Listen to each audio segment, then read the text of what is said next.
The nation's crime blotters are packed with examples. In Baltimore, police arrest two 18-year-olds for murder and robbery.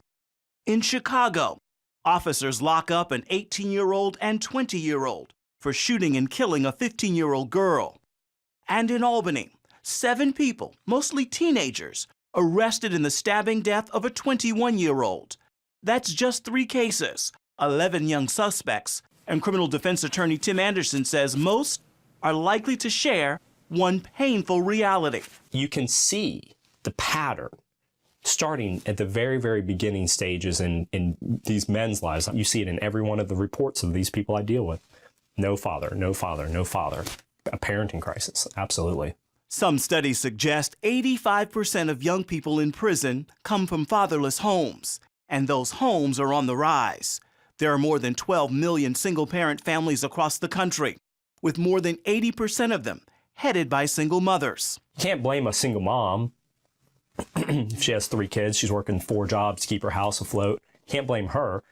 You gotta just try to help as much as you can. Anderson is helping. He spends most of his weekends with Chad Barnett, a high school senior whose dad is out of the picture. I've never known him. When I came into the picture, I was his second mentor and was really the only male in his life. Nothing is as hard as getting through puberty. Then once you're through that, everything else seems little.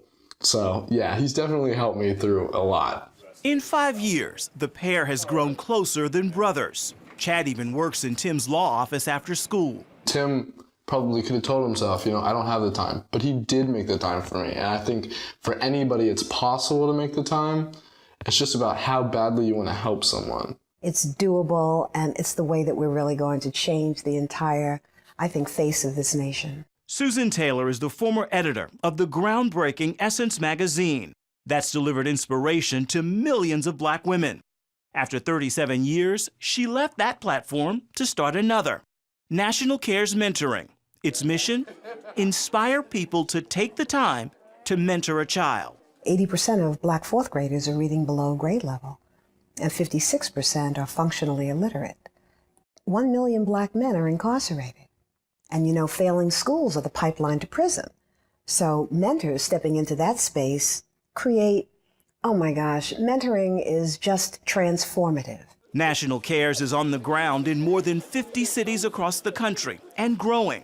We caught up with the team in Baltimore. Part of what we got to figure out is how do we address the brokenness? Taking its message specifically to African-American men in church. Speaking life, this is what we go to church for. You know, the minister is group mentoring, is speaking to the congregants for 20 minutes, some for an hour or more, depending on what church you're in, speaking life and hope and possibilities right to our hearts. That's what mentoring is. It's inspiring, it's pushing, it's connecting them to the resources they need, our young. I remember, you know, being at church and running around the yard. Jonathan McReynolds is a church mentoring success story. Raised by a single mother in Chicago, New Original Church of God in Christ became his second home. I had a lot of great, you know, male figures that God, you know, planted in my life that I was still able to look up to my pastor and some godfathers and some uncles, you know, as that father, and together, collectively. I've never fallen this low before.